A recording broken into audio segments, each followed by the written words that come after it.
Well, welcome to the Zealous Podcast. I'm your host, Rocky Snyder. We're going into rugby this week. I've got Ari Guerriero on with me. He, originally from Italy, has been traveling the world as a strength conditioning coach with rugby. And now he's in Japan with women's sevens. If you don't know what the sevens are about, you're about to find out. Follow us on Instagram. Hit the subscribe button. Here we go. Ari, I can't thank you enough for coming on to Zealous Podcast. I mean, you were kind enough to reach out to me. I've been a huge rugby fan for many years. I've got some really dear friends of mine that played it competitively. I was too chicken, to be honest, to actually play. There's, I'm not meant to be a rugby player, I don't think, unless there's a water boy position that's opened up. But the sevens, you're over in Japan, but you've been all over the world. You've been a strength and conditioning coach for a whole bunch of teams all across the globe, and now you're in Japan. So there's so much to talk about, from the sevens to your path. How about that? Why don't we just start with your path and a little bit about where you came into strength and conditioning? What were your motivations for following this, and how did you end up where you are? All right. First, thank you very much for your time. And so, actually, I am Italian. I am an Italian over in Japan. So I raised and born in Italy, close to Naples. I come from a city that it's called Sessalunca, and I have completed my studies in Rome. I completed my master's degree in sports science at the University of Rome for Italico. But my background is actually track and field. I was a shot putter, and I was a shot putter. So during my young ages, I was always around the fields, throwing the shot or hammer or javelin, and so my first passion, my first love, was track and field. And I was quite lucky that there is a big Olympic center, quite famous for pole vault, where I come from. It's an international center where actually all the pole vaulter they come to train. Yelena Zimbayeva, and there is this famous head coach that is Vitaly Petrov from Ukraine, and he is a kind of a guru of pole vault. And that's like where I did start understanding a little bit more about strength and conditioning and working at this Olympic center that is in Formia. So that's like the first part when I was educating myself and studying and learning, doing my intern here and there with different kind of sports. I worked in Italy, even if it sounds strange. I worked as well with a little bit of American football. Back in Italy. Really? And of course, football, soccer in Italy is quite big. So my experience with that as well. And I was always passionate with track and field. And all of a sudden, I always had a big interest in the rugby, but could never play because the city was quite far from where I was. And so when I went to university, I started getting more interested in studying and understanding a little bit more. And I went for an internship around Ireland, and I did learn over there how was actually like rugby played, because Ireland is a huge nation, important rugby nation. And the passion of the athletes, the passion of the coaches, and for them, I think it's a kind of a war. When you go on the field, you leave everything out, and that's the fact. On the field, you leave everything out, and as soon as you leave the field, you are the best friend. With your opponents, and you make friends for the rest of your life. How is that? How is the cultural shift from your growing up in Italy to being in Ireland? Were you welcome in, or was it something that there was an unspoken barrier? Oh, to be honest, I always found a way to connect with the people. Any country I've been. I'm not sure is like more about my character, but I always found a way to integrate myself in the place where I go. I think even here in Japan, they can be quite a hard country because of language. The first thing I did, and I did put in my contract, was I need to have Japanese lesson, every 2-3 days, because it's such an important thing, the communication, and make everything easier. So, the integration both in Ireland was okay. And even when I went over to New Zealand, there was the same thing. I was able to integrate myself with the Pacific Island community, and huge part in New Zealand, really close to the Italian culture, the culture of the food, of the family. And there was a beautiful thing. So the shift, there was, of course, difference, but at the same time, you always can find some common points. And I think it's all about ourselves, and now we process that. So yeah, it was interesting to go Ireland first, and after Ireland, I came over to USA to study a little bit, especially with the NSCA, USA Track and Field, and USA Weightlifting. I went on to do all those courses to learn a little bit more. I like to study. So I came over to say, okay, let's see how USA does those things, and because in Italy I already knew the Italian system, so I wanted to explore a little bit more what other countries are doing. And after USA came this opportunity of New Zealand, and New Zealand is just beautiful. And I don't know if you have had the chance to visit or to know, but it's incredible. Fantastic. Yeah, no, but I've got many friends from there, and all of them the most polite, generous individuals on the planet. How long were you in Wellington for? So I was in Wellington for 2 years. I was in Porirua area, and that's the fact. Porirua area is quite famous for the Pacific Island community.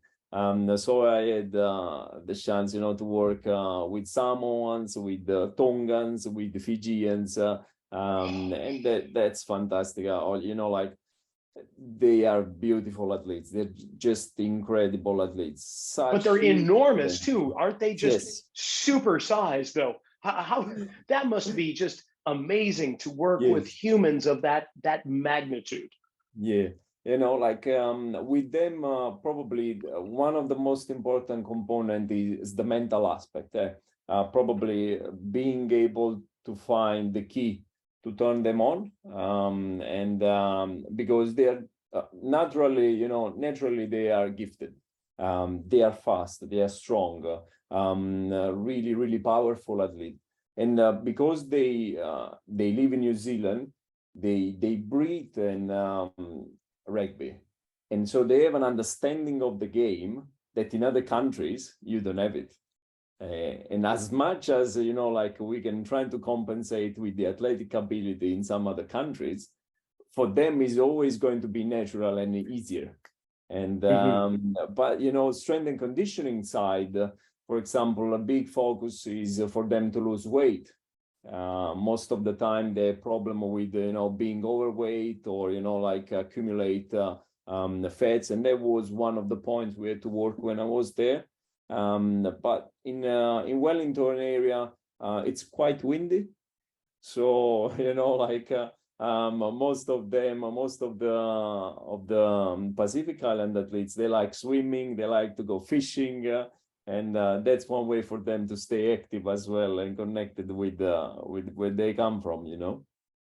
And then after your 2 years with Wellington, how did the Japanese team come in? Because you are the strength and conditioning coach for the women's 7 team in Japan. Yes, precisely. And yes. The Nagato Blue Angels.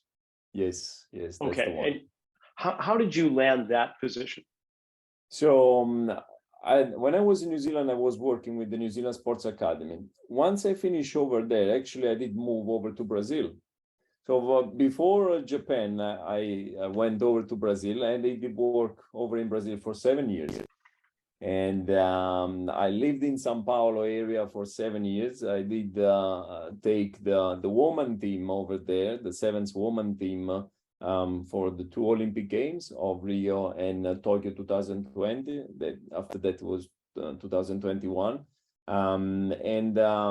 That's when as well I was able to not only work with the women sevens, but I started shifting as well men 15, men sevens, because to the end of my contract, I actually became the head of the performance of the entire federation. So I was in charge of the strength and conditioning program, not only of the sevens, but of the 15, of the under 20, so the youth development part. And there was a huge experience, of Brazil on the other side, different culture, probably less money compared to those other countries. But at the same time, you can see the passion. You can see the passion of the people that they want to do it. Brazil is not a huge rugby nation, but you can find athletes and people that they want to make it happen. And after Tokyo 2020, actually, we came here in Japan to prepare ourselves, Oh. So we came for a period where we did the preparation here in Nagato. And so I started connecting with the high performance manager of the team. And when I finished my contract back in Brazil, we had a chat, and he said, "Oh, I've seen how you work. Would you be interested in coming over in Japan?" And I said, "Okay, let's do it." And so I did catch the airplane. I went back to Italy first, a little bit of charging the batteries back in Italy, and I came over here in Japan. So basically Nagato, Yamaguchi area, that it's a couple of hours from Fukuoka. And the Nagato Blue Angels is, for the last 4 years, they've been the champion of the league, the Taiyo Semi League, that is the higher woman league here in Japan, Sevens League. And we played last year now because we are in season. The season just started. So we are in season and we have played the first tournament. We finished it first. And next week, we are going to have the second leg, because the championship is 4 tournaments in total, played across different weeks. And at the end, similar to the World Series of World Rugby, after four legs, 4 series, you're crowned champion if everything goes all right. Fantastic. So what is the culture, the Japanese culture in regards to rugby? Because I've got to say, Ari, it was not a country when I think of rugby. I think of South Africa, New Zealand, yes, Ireland, England, heck, Germany, and then maybe the United States. Japan was never in the conversation. Yeah. So in Japan, I think Japanese, they are like that. If they decide that they are going to make it happen. So they decide, I think, probably around 10 years ago, they actually decided that rugby was going to be, like a national sport. And they started investing a lot. There is a good system in place coming through the school, university, and both men and women. The men's side, after that, the last 2 World Cup, the men 15, they actually had really, really good results, even making the quarterfinal and beating a nation like South Africa. They did beat South Africa. No kidding. Yeah, so, and there, like when the nation were like, we need to support rugby, And because of the culture of rugby about respecting discipline, integrity, it really fit with the Japanese culture. I remember when it was the football World Cup just last year, and it came out this big video of the Japanese supporters that after finishing the game, they were cleaning the stadium.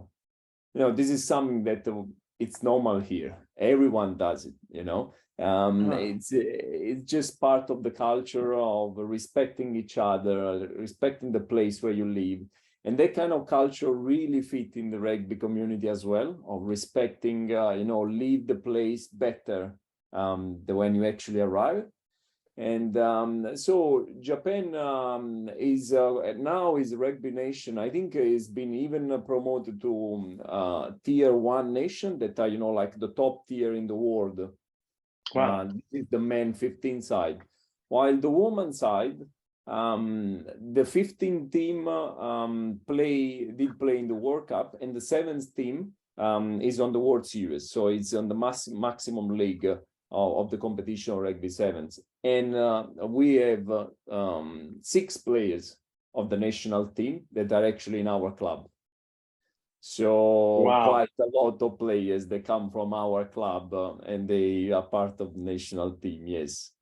Fantastic. Yeah. So for the listening audience, maybe not familiar with rugby, the sevens are a condensed version of the larger game that's traditionally played. Instead of 15 players, you've got 7 on each side, and you've got 7-minute halves. So it's a very quick turnaround. And normally when you have the sevens, there's a collection of teams that come together in a tournament, and it's just one every 15 minutes. You got another one going, another. So you can see 4 matches in 1 hour. And talk about like drinking from a fire hose for your eyes. That's what the sevens are like. They first came, as far as I know, like to Las Vegas. That's when I started to find out about them. And then Los Angeles, San Francisco just had them a short while ago. And it is fantastic. It is just great electricity, great athleticism, and it is a fierce amount of powerful people. So Ari, my question, you're starting your season. You're just now in the in-season. How did you prepare your female athletes, like in terms of programming?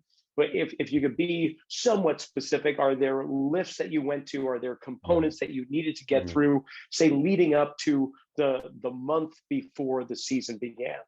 Yes. Oh, great question.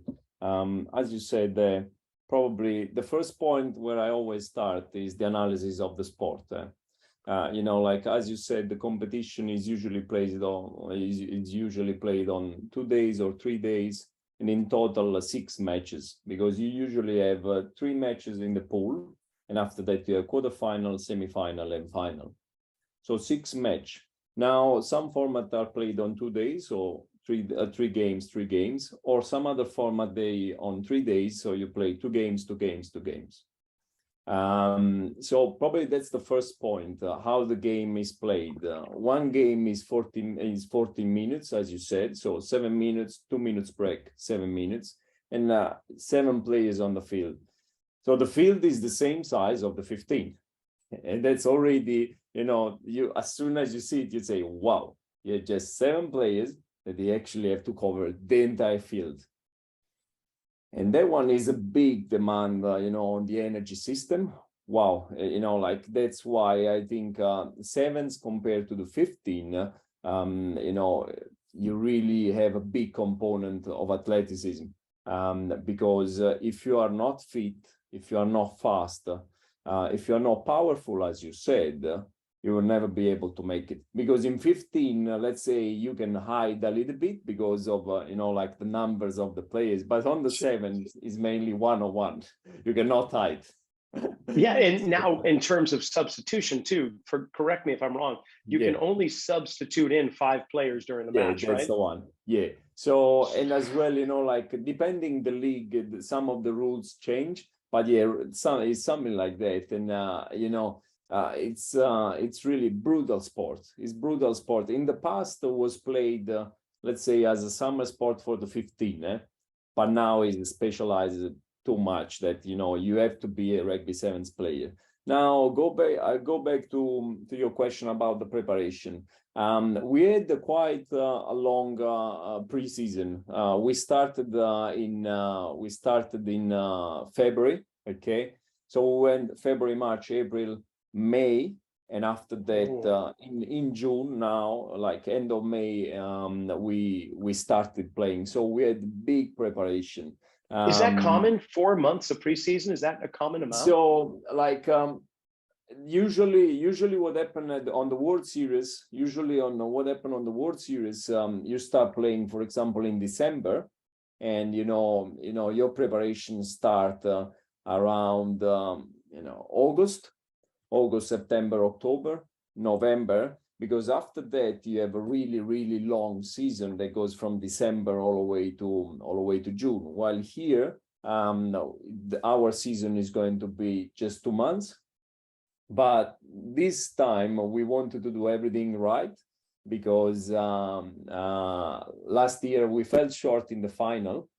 And so this year we went like, okay, we have to do the job. We had to make it happen. So we were on the top of that. And the good thing is that the athletes and the staff, everyone did buy the idea.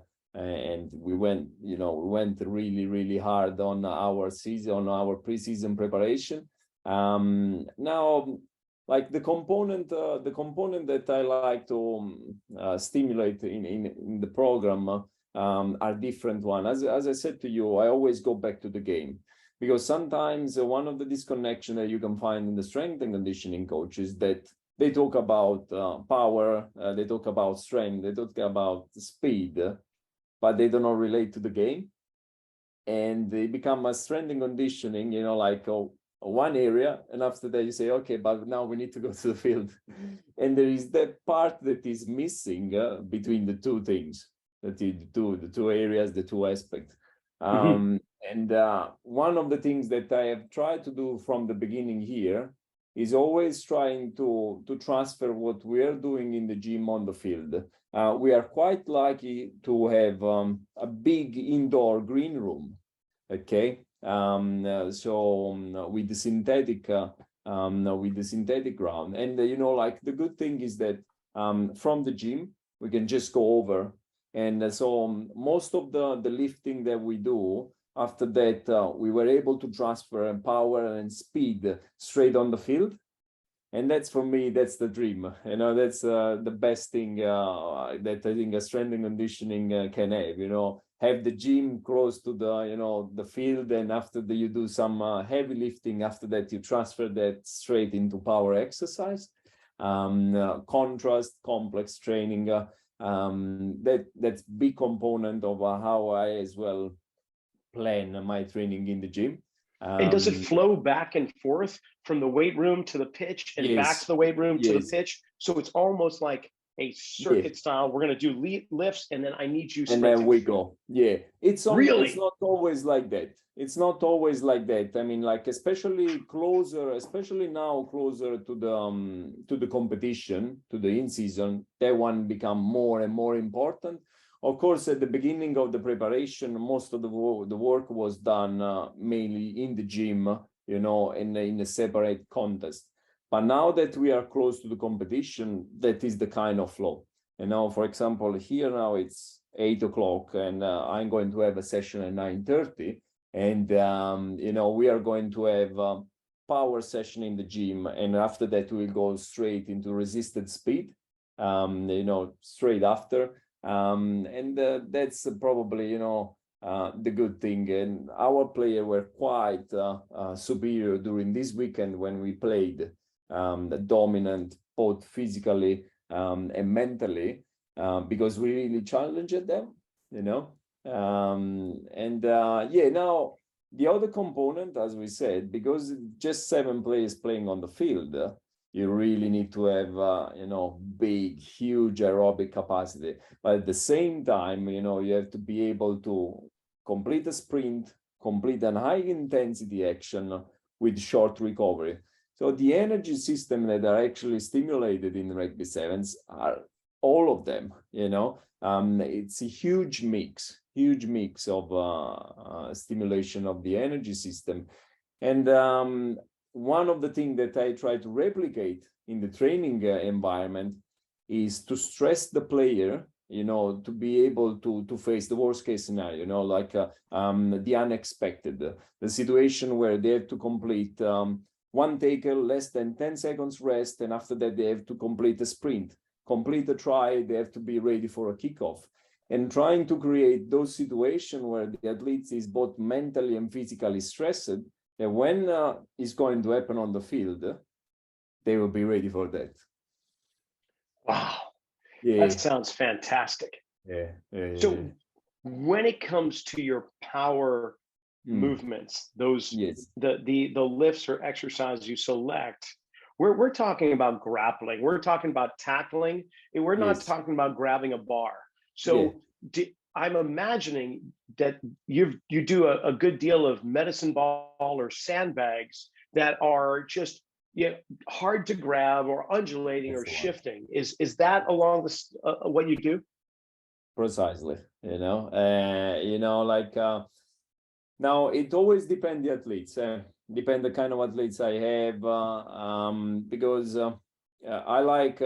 I'm not like I don't like to fix one training method, one exercise, because sometimes you can have athletes that they are able to do weight to complete weightlifting, where like with a really good technique. Some other athletes they will never be able to learn it. And here for a big example this year, we had athletes coming from Kenya and athletes coming from New Zealand. Some of the athletes coming from Kenya, they never actually lifted hard or, learned how to properly do, an ankling or a snatch. So with them, to get the benefit of the weightlifting, I had to go through a huge process, while probably just using a medicine ball, I can get some of the same results of weightlifting with less technical components, and they are able to transfer that on the field. Now, as you said, big component of rugby is all the grappling exercise, the fighting component, being close into each other, try to lift each other, wrestling. That's one part. And that's one part that, for example, it goes close in the gym, and after that transfer that on the tatami, on the fighting part. But in the gym, let's say I like to have always a power exercise as a first exercise. Usually it's hang clean or a hang snatch. It can be heavy medicine ball throw, 15 kg, 20 kg medicine ball throw, where you actually need to use your complete body to throw. It can give me that kind of activation as a first power exercise. And after that, I have all the multi-joint exercise, of course, deadlift, squat, bench press, shoulder press, all those multi-joint exercise of chin up, deep. Those are the main ones that are always part of my program. Are they the only one? Or, if the athletes say, oh, I cannot complete the bench press because I had previous injuries in my career, am I going to force, or am I going to push to say, oh no, we have to bench yes or yes? No, never. That's something that I have learned in my career, that it always depends the athlete that you have in front of you, depend the contest. And the last part usually that I put in the gym training are some of the water bag exercise. Some of the water bag exercise to stimulate that ability of the athlete to be ready for the unexpected. To work both on the stability, the core strengthening. And the water bag is challenging. The players like to use it as a different kind of tool, and it's quite easy to carry around when we travel for the tournament as well. And it's something that they always have with them. And so I have started integrating more and more the water bag training, especially regarding running technique and water bag. And I've implemented in my training sessions here in the gym. Very good. Okay, then for conditioning or strengthening an athlete in preparation of a scrum, do you have specific? I can see maybe sled push to some degree, or some modified sled where you can put the shoulders down and drive. But what kind of elements or activities do you implement in, if any, when it comes to preparing for getting in a scrum? Really good question. So the scrum, let's say that I had experience to working with the scrum for the 15 and for the 7s, because of course the mechanics are a little bit different. But let's say that definitely, sled push, proler, That's a big component. We use them with even really, really high loads. So, for example, with the men, in the past, I used the sled push with the 300, 240 kg on the sled. So really, really heavy, just for them to, like to work on those angles. And depending the period as well of the season, on the opposite side, going really, really light and actually trying to work on that power and expressing that force in a short time. At the same time, because of the angles, I have used a lot Exergini. The Exergini, like give me the chance to work on those angles and to easily as well regulate the load with the harness. And the players, they just love it, because you can just hook the Exergini on the wall and they all go through those exercises, and you can easily change the load, the lighter or way heavier. So Exergini, big component as well. After that, there are some exercises that we usually do on the rack with the elastic bands, where the athletes are in the position for the scrum, and they can even simulate the grappling with the left arm or with the right arm, depending the position, with the elastic band. So they push, go back in position, push, go back in position. But at the same time, I found quite helpful, as much as the angles are different, of course, heavy lifting helping the scrum. So, especially doing some heavy squats, heavy deadlift, I found benefit for the scrum, because the scrum is such a high force, situation of the game production. And it's not only about the column, but like the strength of the neck, or huge amount of load on the neck, the ability of the shoulder to reach different kind of range of motion when you have to grab, and you have to pull, huge stress. And that's why it's not only the angle, but it's trying to prepare the entire body from the top to the bottom to get ready for that kind of stress when the scrum happen. Huge amount of load. So how often do you change the patterns of movement? You were kind of mimicking a pulling action, and you had your arm going in one direction versus another. We could internally or externally rotate that arm in various positions. Do you have them explore that during a lift, or you just change it up? Is there a method to kind of disrupting patterns? Mm-hmm. So as I said to you, going back to the game, that's when, depending the part of the season. If we are, far away from the season, probably the work is a little bit more general. But one good thing that, in my experience, always helped was the relation with the head coach, with the technical coach. Because with the technical coach and, having a chat with the technical coach, you can understand how they see things and how I can manipulate my training for them to be happy.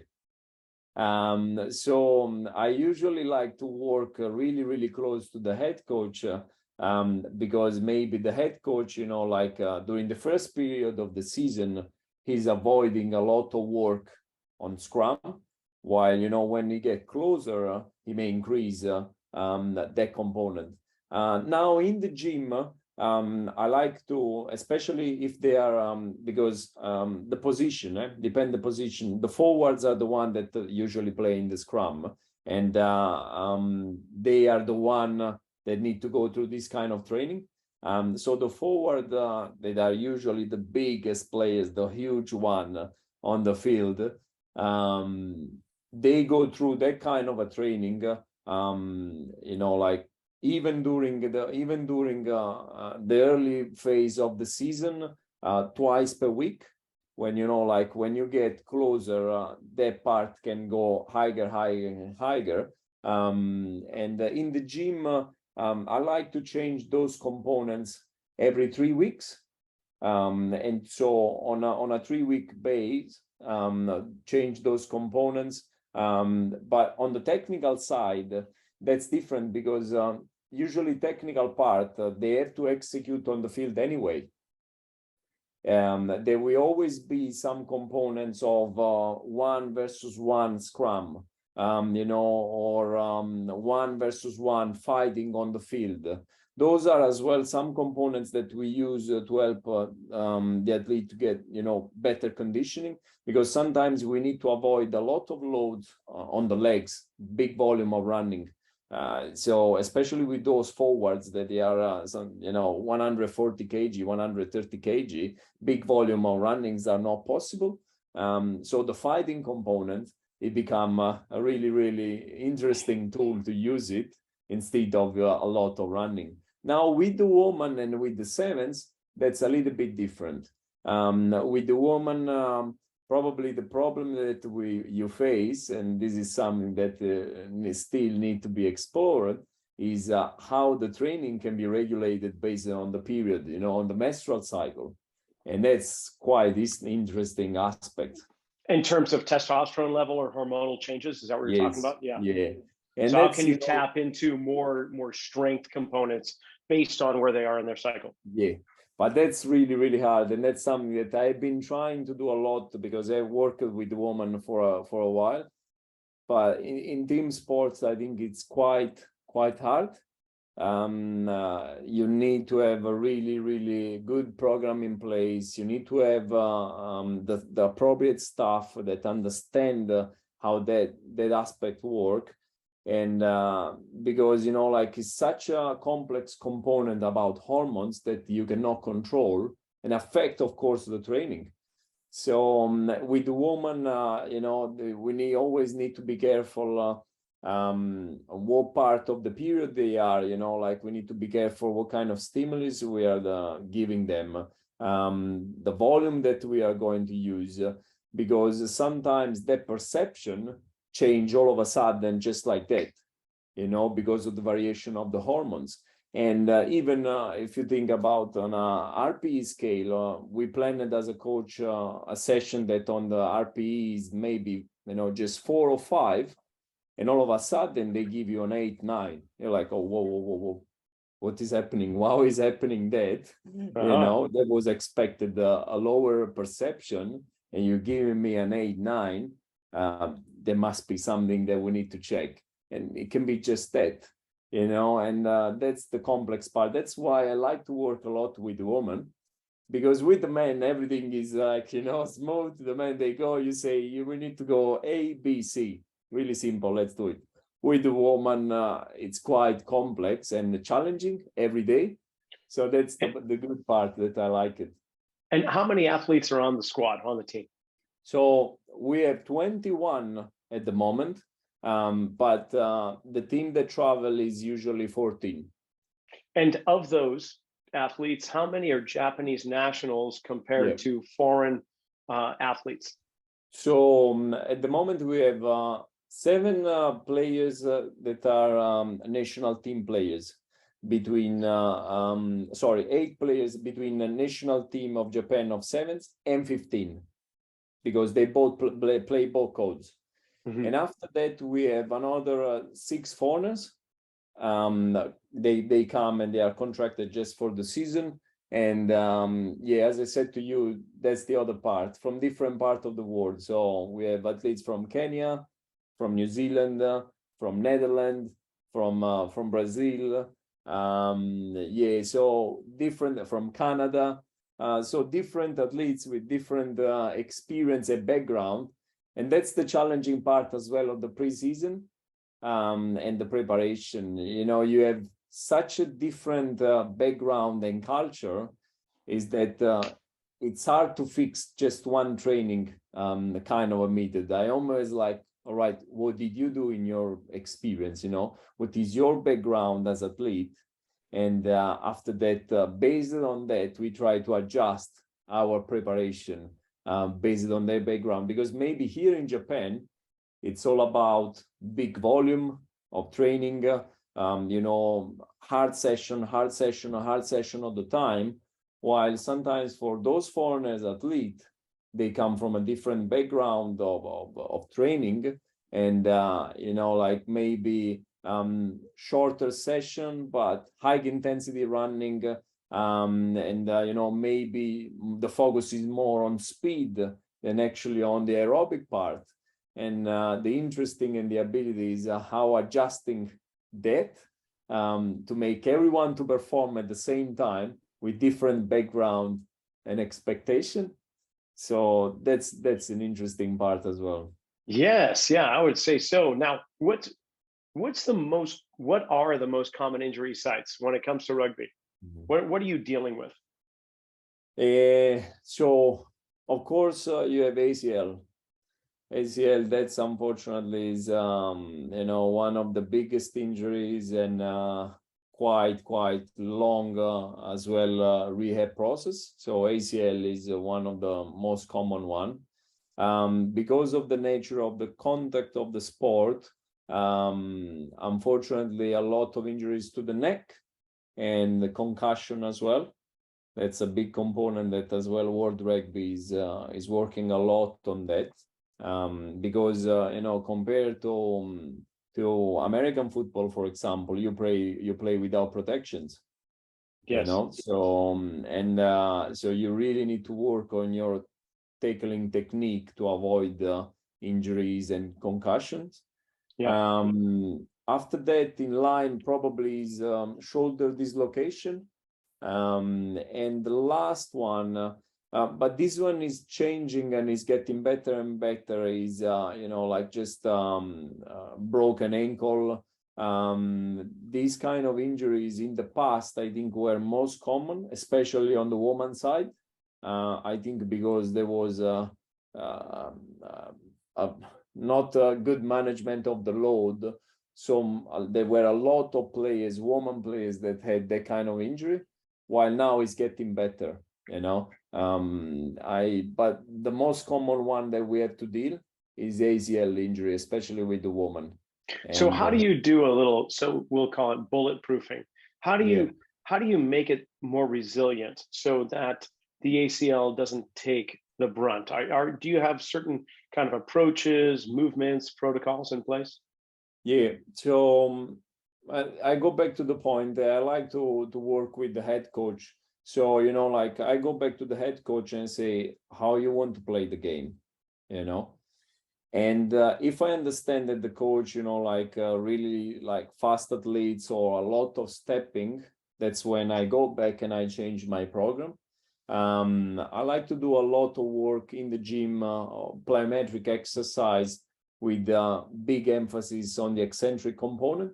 And that one, I found it way helpful for the athlete to get ready for those deceleration moment on the field. That one is in the gym, of course, on the field as well. But that one is more about, short and sharp change of direction, controlled situation, and after that evolve into the uncontrolled, to unexpected. So the shift is you go in the gym, you work on those components, plyometric, eccentric, that's control. Easy, no problem. After that, you move on the field, some really, really simple exercise of cutting, shuffling, where it's still controlled, but now there is boats involved, there is change of direction, and the last component of progression is the 1v1 with an opponent. And that's the kind of progression I always follow. Both if the athletes need to come back from an injury, or just for them to be prepared for the competition. That's the kind of progression. But I find quite helpful if we're talking about just the gym, plyometric work and eccentric work exercise. That one I found quite helpful to try to get the athlete ready to avoid. Oh, that makes sense. Now, out of the background of studies that you've had, especially like with the certifications, with US weightlifting, with the NSCA, with Exos tactical training systems, and your Irish rugby conditioning course. Well, Mm. maybe we'll put that aside because that is specifically for rugby. Out Yeah. of the NSCA, USA weightlifting, and Exos, what did you pull from there that you apply to your work with rugby players? Mm. Like, are there specific concepts, movements, strategies that you can say, oh yeah, I've got this from Exos. It went into play quite well, even though it was for tactical. This is for rugby. Good question. As you said, I did steal a little bit from everywhere. I would hope so. That's how this goes. Yes, good. That's the good thing. Let's say Exos was really important for me to give the structure of the system. They are really good in having that overall view of the strength and conditioning program. And so like the system of plyometric work, the system of speed, and that is just done in such a simple way that makes sense and it's effective. So probably from Exos, I did still, like that one, have a system in place first. Mm-hmm. For example, from USA weightlifting, it was important for me because coming from a track and field background, I always did weightlifting as athlete. Okay, so I was familiar with those kind of exercise, but probably just going into USA weightlifting was good to see the competitive part of weightlifting. While for me at the time, even as athlete, even now as a strength and conditioning coach, is one component of the training. It's not the main component. And while with them was like, oh, okay, yeah, this is it. You have to do it as a competition, that's your competition. That's how you get evaluated. And so probably yeah, let's say from USA weightlifting was strict to the technique, to the quality technique of the lifting. And that there was probably the learning from there. Yeah, NSCA, of course, huge and important association, and similar probably to Exos. It's important to give that kind of overall structure to not only the practical part, but even what you have in your mind. That sometimes you can have all across, and you're like, oh no, wait, let's go just step 1, step 2, step 3. NSCA was a really for me at the time, because I did complete my certification between Italy, and I came in USA to complete the tactical one, and it was probably the first moment when I understood the system that there is behind, and how as well USA think about that. Because of course in Italy it's a little bit different. In Italy, most of the strength and conditioning coaches they are always already in the sport.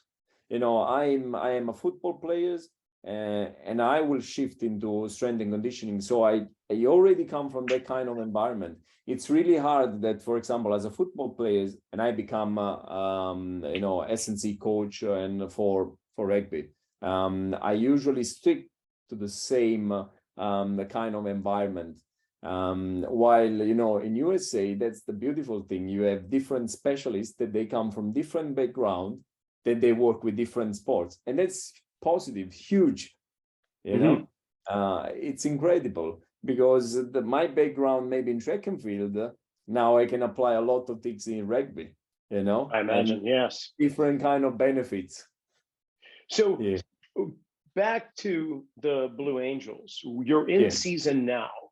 Yeah. How is your programming in regards to their match schedule? So when they have games, are they on the same nights of the week? Is it a fairly uniform thing from one week to the next? Or is it sporadic, where there'll be 2 matches, one on a Sunday, another on a Wednesday? The next week, you're playing 3 matches at different days of the week. So you're going from game day -2, game day -1, or how does it work for you? And so imagine that we are playing every 2 weeks. Okay. So we play one weekend 2 weeks rest, playing again. 2 weeks Ah. rest, playing again. 2 weeks rest, playing again. And every time is 2 days of tournament. Oh, that's got to be so nice. I mean, Yeah, in terms of program design, you're not chaotic, and yes. you can and what about traveling to different time zones? Are you roughly in the same time zone, Yeah. or is there a lot of sleep considerations? No. For especially in Japan, we don't have the problem of the time zone. Usually, our travel is always done on the Shinkansen, the fast train, and so with the bullet train. So just probably is going to be just one tournament where we need to catch the airplane. So with the sleeping time, we have not a huge problem. But in the past, for example, when I was working on the World Series, there was a big component of the traveling. But let's say that our preparation at the moment, when we enter the week of the tournament, that's mainly just a quality recovery and tapering week. We usually have just 2 rugby sessions, usually one on the Monday, one on the Wednesday. And after that, we have the captain run. That is the last rugby session, but that one is just, just quality, really, really short session. Maximum, we are around 2.5 kilometers. But the 2 first session of the week are the main one where we can overload a little bit more the players. And after that, usually we have 2 gym sessions and 1 speed. The speed component is always there, even if it's just 3 reps on the 40 meters, with the GPS, where I can check at what percentage of their maximum speed are, but just quality, it's not volume, it's not quantity. And usually that one is done just before the rugby session. And, so they have a warm up. They go for 3 sprints on the 40 meters. We check their speed on the GPS, and after that, they are on the rugby part. And in the gym, usually during the week of the tournament, I work a lot as well with the velocity-based training. I like to monitor the velocity of the lifting, so the athletes, they kind of a challenge to each other. Of course, the overload, the load that they use is not super high, but the focus is to move that load really, really fast. Fabulous. And, while the week after the tournament, of course, the focus is the recovery. Sure. And we are quite clear, with the coaches and the physios, the main goal, as soon as we come back here, it's the recovery time. So the players, the day after the tournament, they have 1 day off. The following one, they have the first medical check back, so physiotherapy.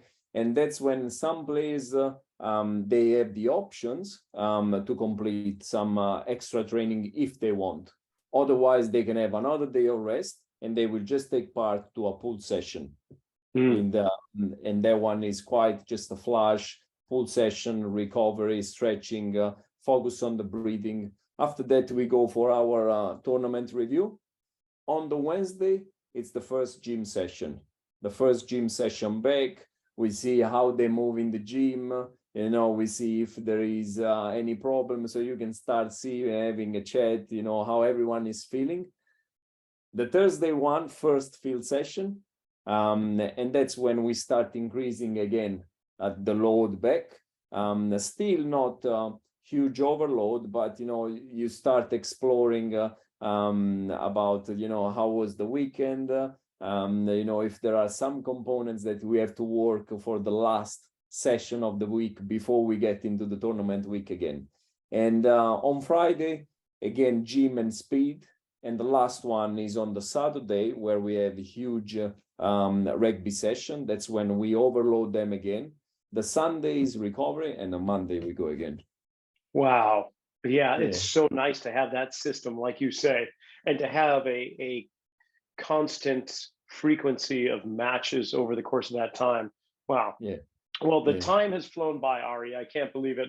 We've already gone through it. And I will make sure that I put contact in the description below the podcast so people can follow the Nagato Blue Angels, yourself, and so on. But I want to finish with one final question. We have got the Olympics coming up, and the sevens will be in the future Olympics.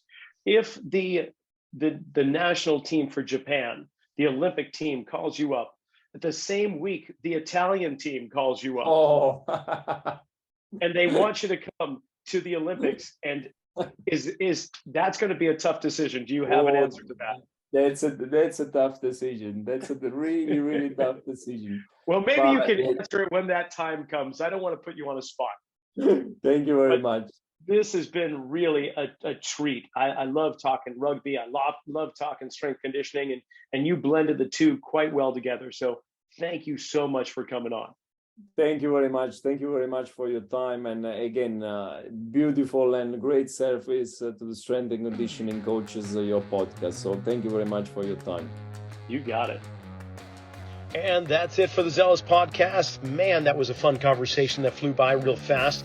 That's what happens when you talk about things you really enjoy. Ari, thanks for coming on. Really had a great time. If you want a little bit more insight into rugby, check out our archives. We've had the New England team. We've had, oh man, I just can't go into it. Just check our archives. We're coming up on almost 200 episodes by now, so there's a whole bunch of great guests that you can check out if you're just new to Zealous or you just want to have some drive time and something fun to listen to. Until next week, every Monday, 6 a.m. Pacific, 9 a.m. Eastern, we'll see you then.